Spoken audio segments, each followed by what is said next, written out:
je vais faire comme votre président, je vais me mettre au milieu de la salle.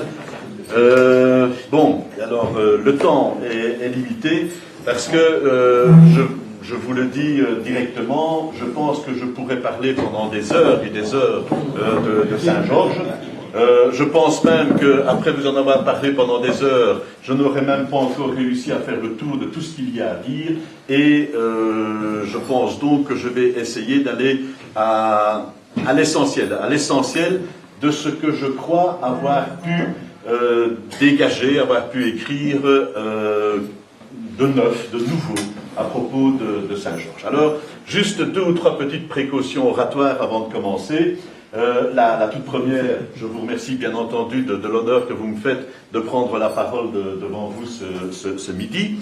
Je le prends vraiment comme cela, comme étant un honneur. Je trouve que parler devant des personnalités montoises de Saint-Georges, alors que l'on est né à Charleroi, hein, donc je le dis aussi tout de suite, comme ça on écarte ce problème-là. Je suis arrivé dans la région en 1998, étant né à Charleroi, plus exactement à Notelincer, dans une famille normale de Wallonie, mais mon père était sous-officier au 2e chasseur à pied à Charleroi. Alors, le deuxième petite chose, troisième petite précaution oratoire, je n'ai pas, comment dire, la prétention de venir devant vous en vous disant, voilà, Saint-Georges c'est ceci, et vous, amis montois, sachez que Saint-Georges c'est ça, etc., etc. Pas du tout. Les choses se sont passées autrement. Elles se sont passées autrement dans la mesure où, pour des raisons politiques, je suis venu ici à Mons en 1998, connaissant très peu la ville, très peu la région. Ma sœur a travaillé pendant plusieurs années, je crois que Christophe Taquin l'a connu et Jacques Hamet l'ont connu au palais de justice de Mons. Donc je suis venu quelques fois, mais je connaissais très peu la région. Alors, cela me permet d'insister sur un point. La biographie qui a été présentée par votre président, bonjour, bienvenue. Je ne sais pas où vous devez vous asseoir, c'est pas moi qui donne les places. Sur les listes, en général, c'est moi, mais ici, c'est...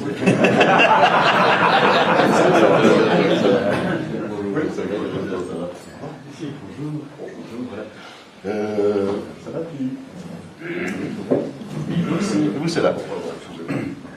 Alors, les choses se sont passées un peu différemment, je le disais, et j'en reviens à la présentation qui a été faite par votre président.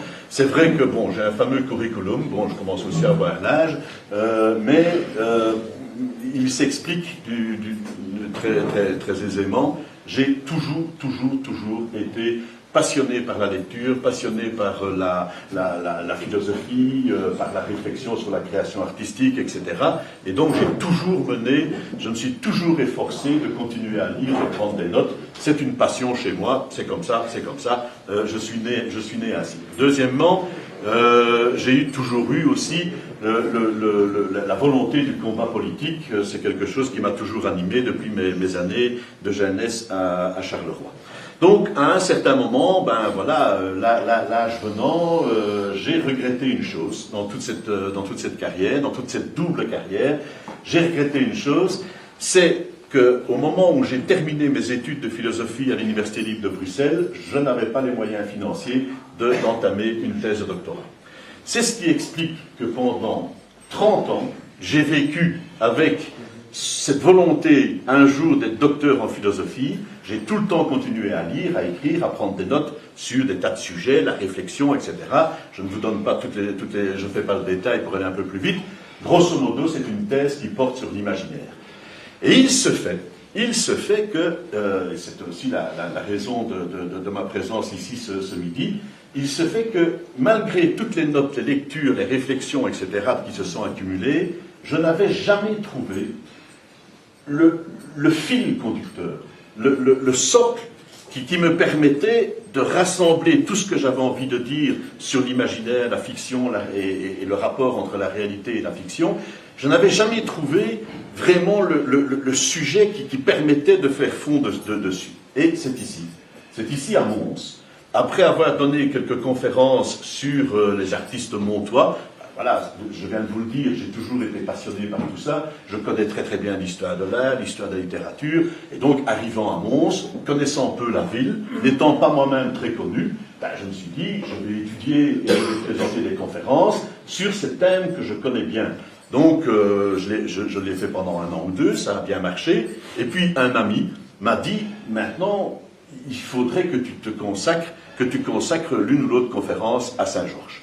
C'était un excellent conseil, sauf que ça m'a pris 10 ans, et que maintenant, j'ai toujours le sentiment de n'être pas encore arrivé au bout. Et je pourrais encore étudier l'histoire de Saint-Georges, à mon avis, encore pendant 10 ans. Donc, et je vais essayer de dire rapidement pourquoi. Et curieusement, alors que je découvrais cet attachement montois, montoborin même aussi, à la figure de Saint-Georges, tout d'un coup, j'ai découvert que ça, c'était peut-être le fil que je recherchais depuis autant d'années. Et donc, la thèse de doctorat que j'ai présentée à l'ULB en 2011 est consacrée dans une très large mesure à cette histoire de Saint-Georges et de son combat contre le dragon. Voilà, pour brosser rapidement, ce qui fait que je suis devant vous, occupé à essayer de rappeler un peu toute cette histoire. Je vais donc vous donner des indications qui sont absolument nécessaires par rapport à la vie, avec un grand V, de Saint-Georges. La première chose que vous devez savoir, que l'on ne sait plus, parce que ça a disparu dans la mémoire, je vais expliquer pourquoi. La première chose qu'il faut savoir, c'est que le combat de Saint-Georges contre le dragon, qui aujourd'hui est le combat, la chose principale que l'on retient de Saint-Georges, on peut demander à n'importe qui, Saint-Georges, qu'est-ce qu'il a fait? Il a tué un dragon. Cette histoire-là, cet épisode-là, n'était pas connu par les chrétiens au moment où le culte de Saint-Georges est né et s'est développé. Le culte de Saint-Georges, les premiers signes que nous en avons, c'est grosso modo, je crois, un tombeau, un soi-disant tombeau que l'on a découvert, qui aurait été créé vers 320 et qui se trouve aujourd'hui près de l'aéroport de Lod en Palestine, en Israël, à cet endroit-là. Donc nous sommes à peu près en 300 après Jésus-Christ. Et il y a une vie de Saint-Georges qui commence à circuler à cette époque. Et elle est traduite dans les plusieurs langues de toute cette région de Palestine, toute cette région du Proche-Orient, elle va être traduite en grec, etc. Nous sommes donc à peu près en 300 après Jésus-Christ. Eh bien, entre 300 après Jésus-Christ et à peu près 1250, on ne parle jamais du dragon. Mais ce n'est pas parce qu'on ne parle pas du dragon que le culte pour Saint-Georges ne va pas se développer. Pourquoi ? Et là, il faut reprendre la première vie qui circule à propos de Saint-Georges. Elle commence, non pas par ce combat, puisque je vous l'ai dit, on n'en parle pas, mais la vie de Saint-Georges que nous connaissons, qui nous est parvenue de l'époque, elle commence par le martyre de Saint-Georges. Et un martyr tellement affreux, tellement épouvantable, on lui fait tout, on le torture de toutes les façons possibles et imaginables, le texte est même assez dur à lire, qu'on parle d'un mégalo-martyr. Donc mégalo, vous savez tout ce que ça veut dire, grand, etc. C'est le grand martyr. Le grand martyr chrétien est celui qui a été imposé à Georges, soldat venu de Cappadoce, donc en Turquie actuelle. Il a subi un mégalo-martyr. Je vous en prie, asseyez-vous. Il a subi un mégalo-martyr qui a duré pendant plusieurs jours et au cours duquel il va mourir 3 fois. Vous pouvez vous mettre ici, hein, si vous voulez. Asseyez-vous, il n'y a pas de problème.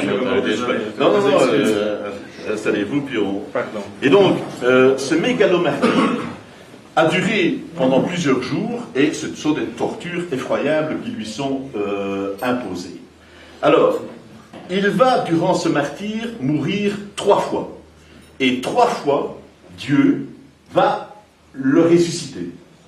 Et puis à la 4e fois, Dieu va quand même estimer que le type en a assez bavé, il va quand même le laisser mourir, mais donc pendant 3 fois. Alors, Juste une petite indication, c'est très intéressant, on pourrait se poser des questions, après je veux bien essayer d'y répondre, mais on voit bien comment fonctionne ce type de récit. Nous sommes en 300 après Jésus-Christ, vous savez donc tous très très bien que l'histoire du Christ crucifié sur la croix et ressuscité commence aussi, est déjà bien introduite dans les mœurs, elle est bien connue, et donc ceux qui racontent ce type d'histoire, ceux qui racontent ce qui s'est passé dans telle vie de saint, etc., voilà, ils sont comme tout le monde, c'est aussi une façon de gagner leur vie, ils en remettent une couche. Et là où il y en a un qui est mort, c'est un peu, excusez-moi pour la formule, mais là où le Christ a été crucifié, a souffert, est mort et a été ressuscité une fois, on va un petit peu en rajouter dans les tortures épouvantables, et on va dire que Saint Georges, lui, il est ressuscité 3 fois. Cela aura des conséquences. Cela aura des conséquences puisque l'Église officielle, le pape, en 495 après Jésus-Christ, va dire que le texte de la vie de Saint Georges est non recipiendis, c'est-à-dire qu'elle ne doit pas être lue par les chrétiens, elle n'est pas officiellement reconnue par l'Église. Et donc l'histoire de Saint Georges est mise sur le côté. Mais, et c'est ça qui est extraordinaire dans cette histoire de Saint Georges, le culte ne va quand même pas, malgré la vie officielle de l'Église, le culte ne va pas disparaître. Au contraire, il va se répartir partout, à travers toute la chrétienté. On va trouver des chapelles, des lieux, des endroits appelés Saint-Georges, etc., etc. Et donc, la première question que je me suis posée, c'était de savoir pourquoi. Pourquoi ? Parce que, quand, et vous l'avez dit tout à l'heure, Monsieur le Président, en rappelant l'insigne des officiers, si on part du principe qu'il a tué un dragon, et que c'est pour ça qu'il est le protecteur des militaires, des soldats, etc., des forces armées, des croisés, des templiers, on peut comprendre que son culte se soit répandu. Mais c'est pas ça qui s'est passé. Au départ, personne ne parle du dragon. Donc, qu'est-ce qui fait que le culte s'est quand même répandu ? Deux choses. La première, c'est que il a tellement souffert pendant son mégalomartyre qu'il a opté, et il n'a pas douté, alors que, souvenez-vous, le Christ sur la croix doute. Mon Père, pourquoi m'as-tu abandonné, etc. Eh bien, Saint Georges, lui, n'a pas douté.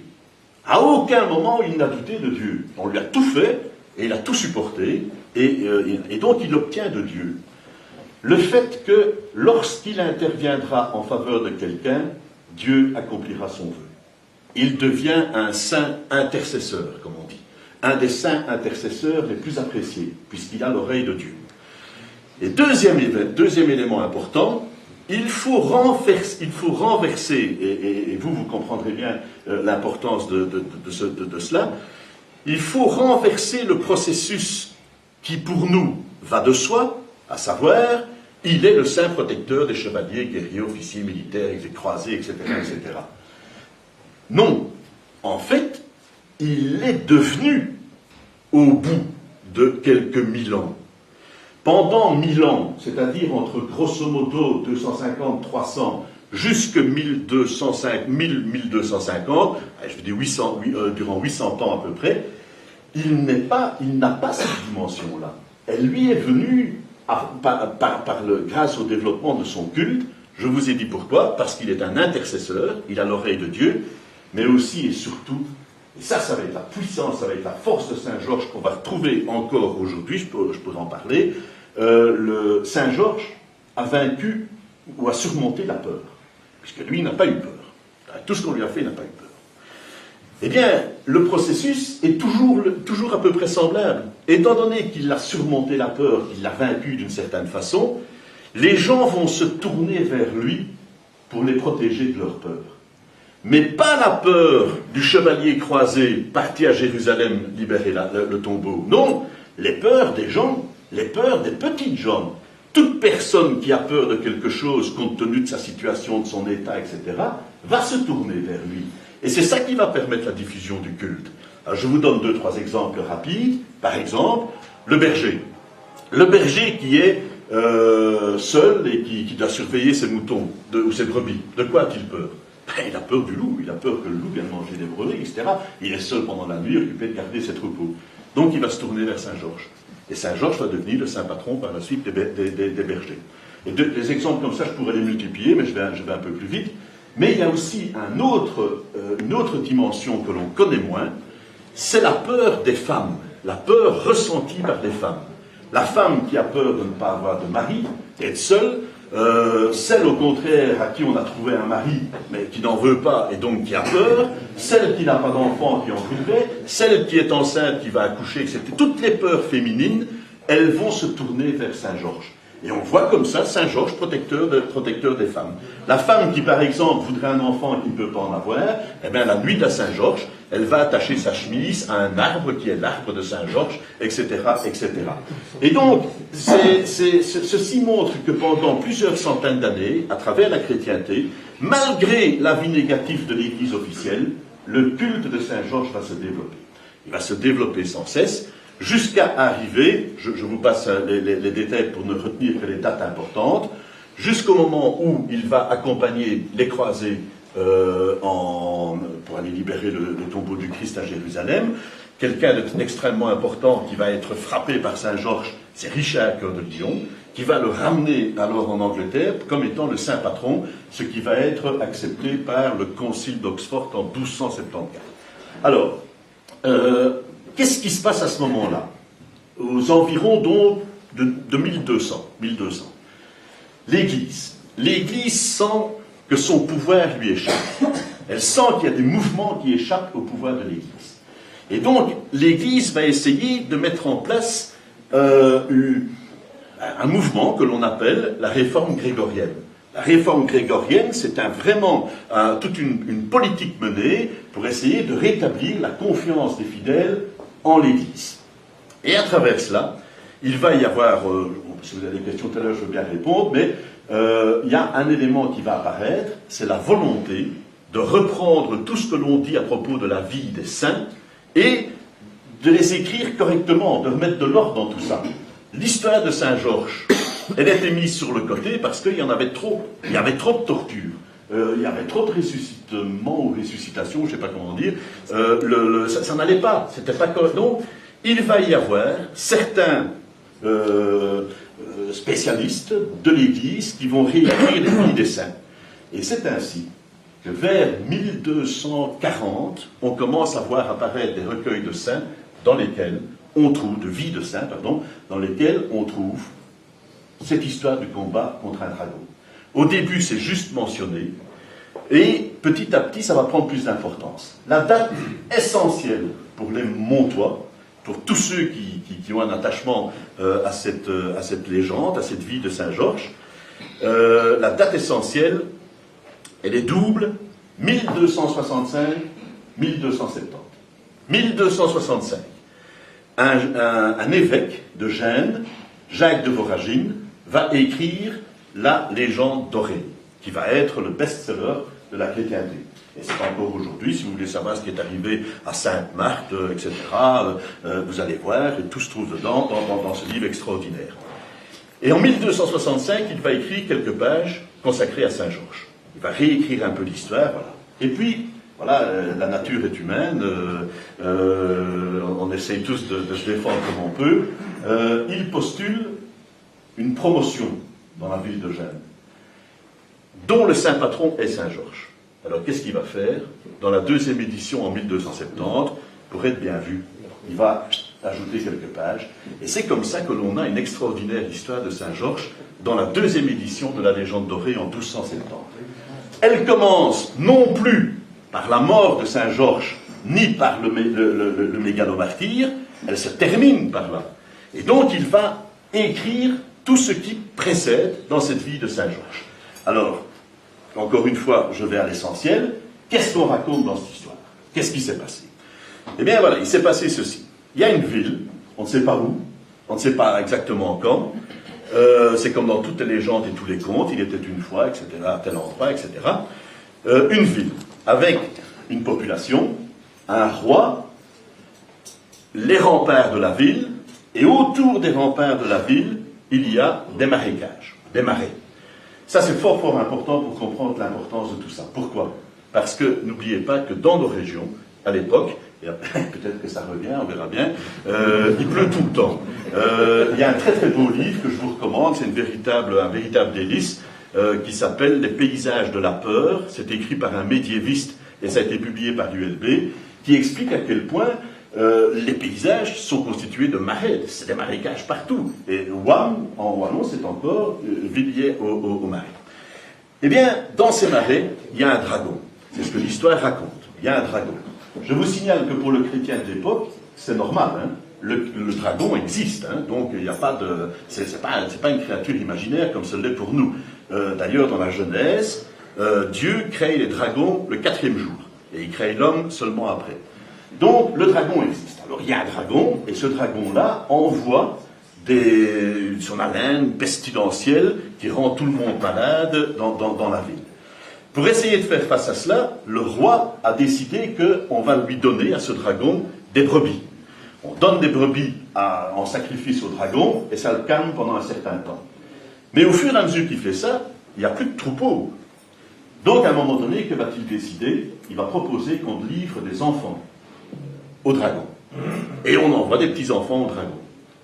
Et puis un jour, le sort fait que c'est la fille du roi qui est choisie, la princesse. Alors, le roi dit au peuple, écoutez, ça c'est pas possible, c'est ma fille, c'est la princesse, c'est elle qui porte le sang royal, c'est elle qui porte mon sang, qui doit assurer ma descendance, etc., etc. C'est pas possible. Et le peuple dit non, non, pas d'exception. Alors, c'est donc très curieux, hein. On peut s'interroger en philosophie politique sur le sens de ce peuple qui dit déjà non à un roi à l'époque, c'est déjà pas mal. Et le peuple dit non. Le peuple dit non, et tout ce qu'il obtient, c'est un petit rabiot de 8 jours. 8 jours après, arrive le moment où la princesse sort de la ville, toute la population, c'est important, est sur les murailles, et regarde la fille qui va se faire dévorer ou prendre par le dragon. Et elle part en pleurant, Et arrive à ce moment-là, le héros, Zorro. C'est pour vous montrer à quel point les histoires que l'on raconte, les récits, finalement, il y a peu d'histoires différentes. Il y a là, une même trame se retrouve. Bref, Saint Georges arrive et il dit à la fille, mais enfin, pourquoi pleures-tu? Alors elle lui répond, enfin, beau jeune homme, je suis livré au dragon, etc., et c'est terrible, etc. Saint Georges dit, il est où le dragon? Ben, il est là-bas, je dis, ne bougez pas, je reviens. Je le raconte en plaisantant, mais c'est quasiment ça, hein, c'est quasiment ça. Il faut lire le texte. Alors, il y va, il maîtrise le dragon sans aucune difficulté, il le blesse, mais il ne le tue pas. Il revient près de la jeune fille et il lui dit « Défais la ceinture de ta robe ». Alors il y a aussi des connotations érotiques que l'on peut aussi développer. Elle défait sa robe, elle passe la ceinture comme une laisse autour de la tête du dragon et ils reviennent en ville. Arrivé en ville, qu'est-ce qu'il va dire? Il va dire « Écoutez, le roi, c'est simple, ou bien vous vous convertissez, vous et toute votre population, au christianisme, à la religion catholique, à la religion chrétienne, ou bien je lâche le dragon. » Ce qui montre quand même que le Saint-Georges, il y a aussi une dimension un peu... il n'est pas entièrement 100% gentil, Saint-Georges. Hein, c'est quand même un guerrier. D'ailleurs, dans plusieurs tableaux, notamment dans la représentation du combat par Carpaccio, quand on regarde le dragon et qu'on regarde Saint-Georges sur son cheval, c'est Saint-Georges sur son cheval qui fait plus peur que le dragon. Donc, c'est une façon de rappeler sa mémoire. Georges Rapers, qui s'est longtemps préoccupé de l'organisation du combat, a voulu que le cheval ait une robe noire, une robe sombre, justement pour montrer ce côté un peu, quand même un peu inquiétant du personnage. Alors,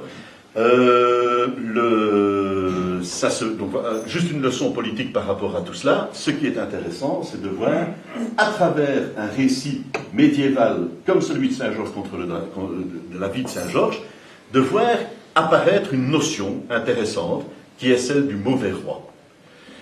Pour que les chrétiens acceptent de se soumettre ou de reconnaître un roi, il faut aussi que ce roi ait des qualités. Ça ne peut pas être n'importe qui, ça ne peut pas être n'importe quoi. Et le roi de notre histoire est un mauvais roi. C'est un mauvais roi, pourquoi ? parce qu'il n'a pas été capable de lever une milice, de dire à sa population, aux hommes, on va tous descendre, on va s'organiser, on va tuer le dragon. Il ne l'a pas fait. Il a laissé les champs comment dire, il n'a pas essayé de gagner des terrains sur les marais. Il a livré les brebis, il a tué les troupeaux, il a tué les enfants. Il n'est même pas capable d'arriver à sauver sa fille. Et au contraire, il accepte qu'elle parte uniquement. Donc c'est un mauvais roi. Et c'est une notion fort intéressante qui sera après développée à travers l'histoire du Moyen-Âge, puis la Renaissance, etc. Le concept de mauvais roi, pour ceux que ça intéresse, il y a un très très beau livre d'un historien français, Jacques Le Goff, à ce sujet. Donc, voilà en gros l'histoire de ce combat, la façon de le lire. Quelques mots maintenant par rapport à sa présence ici à Mons. Il se fait que dans notre région, il y avait un chevalier, Gilles de Chaix, qui avait tué une sale bête, une sale biette. Et déjà à l'époque, il y avait déjà un peu de manifestation en honneur de ce chevalier. Et donc, quand la légende de Saint-Georges s'est développée un peu partout, il n'y a pas qu'à Mons qu'il y avait des combats organisés, des représentations du combat. Il y en avait beaucoup, il y en avait partout, y compris dans les petits villages. Et il y a un très très beau tableau de Bruegel, dont on a une gravure, qui montre déjà, dans un tout petit village, une représentation, un combat, comme celui que nous organisons ici. Mais ici à Mons, il est resté, c'est resté. D'abord, je pense, parce que, comme il y avait déjà eu la légende de Gilles de Chaix, ça a dû jouer pour maintenir la tension par rapport au fait de tuer ce dragon. Mais deuxièmement, ça s'est maintenu aussi parce que, comme vous le savez, Mons, Sainte-Baudru se retire ici à Mons, son mari se retire à Soignies. En 1328, il y a la peste, la fameuse peste qui va dévaster l'Europe. Et en 1329, on organise une procession où Soignies et Mons se retrouvent, où il y a déjà une présence de ceux que l'on va appeler les compagnons de Saint-Georges. Après, en 1350, ils vont être attestés pour la première fois. J'ai les dates ici. 1352, c'est la première attestation officielle des compagnons de Saint-Georges à Mons. Ils ont pour obligation d'assister le jour de la Saint-Georges à la messe. Ils ont l'obligation d'organiser la représentation d'un combat. Et tout cela s'est maintenu grâce à l'extraordinaire, ça il faut quand même le souligner, c'est un Carolo qui vous le dit, parce qu'à Charleroi, et Monsieur le Président de Charleroi, j'espère dire la même chose que moi, nous n'avons pas un folklore comme celui que vous avez à Mons, que nous avons à Mons. J'ai quand même été échevin, je suis quand même conseiller de la ville, avec Emmanuel Troupeau, quand même. Et donc, c'est vraiment quelque chose d'impressionnant de voir cela avec les yeux de l'extérieur, de voir cette communion que vous connaissez autour du combat. Je dirais juste deux choses par rapport à cela. Pour que cela se maintienne, pour que le folklore se maintienne, il faut deux choses. Il faut la rigueur. On ne fait pas n'importe quoi. Parce que si on commence à faire n'importe quoi, ça file et ça se résorbe. Et deuxièmement, il faut de l'inventivité aussi. Il faut que cela évolue. Alors, je vais prendre un exemple, la présence des femmes ajoutées dans le cercle. Je vous dirais qu'à titre personnel, ça ne me dérange pas qu'il y ait un ajout. Par contre, là où je suis vraiment dérangé, c'est que le fait d'avoir été chercher des personnages féminins qui n'ont strictement rien à voir ni avec notre culture, ni avec la civilisation, ni avec l'histoire en elle-même. Donc je pense qu'il y avait suffisamment moyen de trouver un rôle féminin dans l'histoire telle qu'elle existait. Mais voilà, bon, je vous l'ai dit, c'est un simple point de vue. J'espère ne pas avoir oublié. Juste encore deux mots pour terminer. Donc, à mes yeux, ce qui a fait le développement du culte, c'est le fait qu'il était un intercesseur, qu'il était surtout apprécié par les couches populaires. Ce sont les petites gens qui avaient confiance en lui. C'est par après que cela s'est étendu aux croisés, aux chevaliers, etc. Première chose. La deuxième chose, le culte est devenu fort important aussi. Cette histoire du combat contre le dragon, est devenue fort importante parce que l'obligation politique à l'époque, c'est de gagner du terrain sur les marécages. Le bon chef, le bon roi, le bon mailleur, le bon bourgmestre, etc., c'est celui qui fait tout pour que, autour de sa ville, on assèche les marais et on les transforme en terres arables. arabe bleu, hein, pas arabe, hein. Soyons clairs là-dessus. Alors, je l'ai fait exprès. Ça, c'est un deuxième élément. Un deuxième élément. Et alors, il y a un troisième élément. Il y a un troisième élément que j'évoque très rapidement, mais celui-là, il me tient aussi fort à cœur, parce que là, j'ai l'impression que je n'ai pas fini.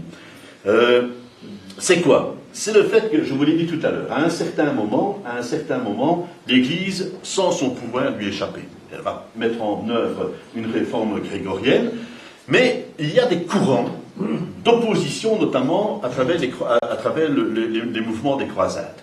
Dans nos régions, ici même, il y a des bandes de pillards, des bandes d'assassins.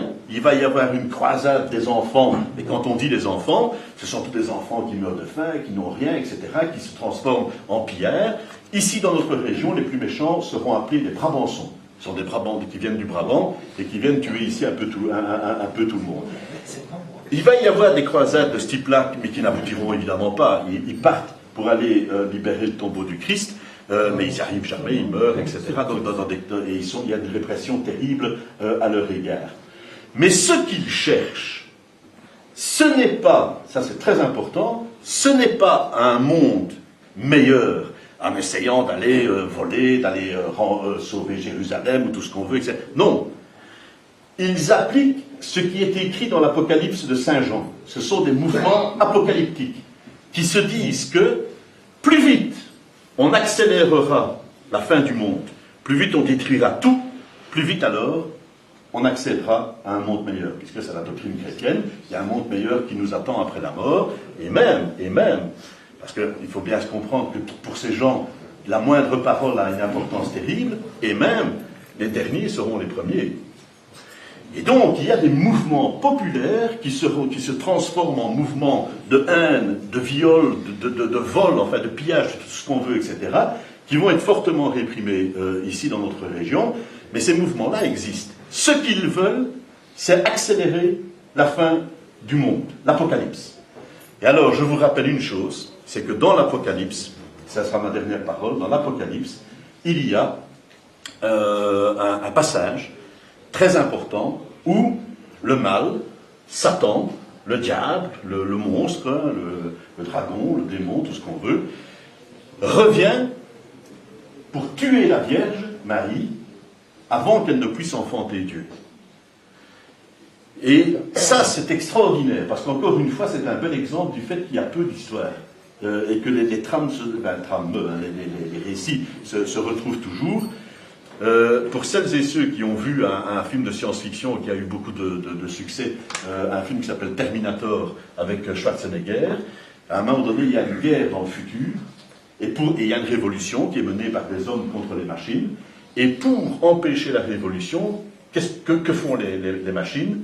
Elles renvoient dans le passé, c'est-à-dire à notre époque, un tueur, tuer la mère du chef de la révolution avant qu'elle n'accouche.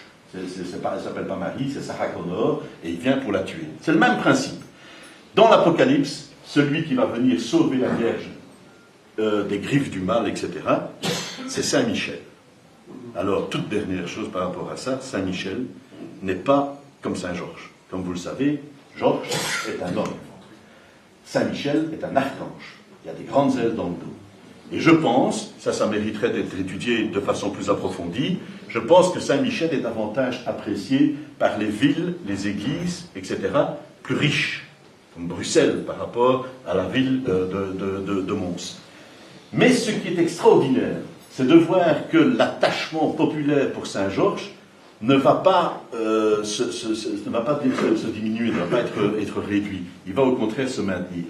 Et on voit dans beaucoup d'églises, ça j'ai fait un peu le tour moi-même, je les recherche, des églises dédicacées à Saint-Michel, on voit petit à petit Saint-Georges prendre la place de Saint-Michel. Et ça c'est intéressant. Pourquoi? Tout simplement parce que, et ce sera la conclusion générale, étant donné qu'il y a eu ces mouvements populaires contre la doctrine de l'Église, parce qu'il y a cette croyance que le mal va pouvoir triompher, qu'est-ce que l'Église a voulu faire? L'Église a voulu montrer à un certain moment que le mal avait été vaincu.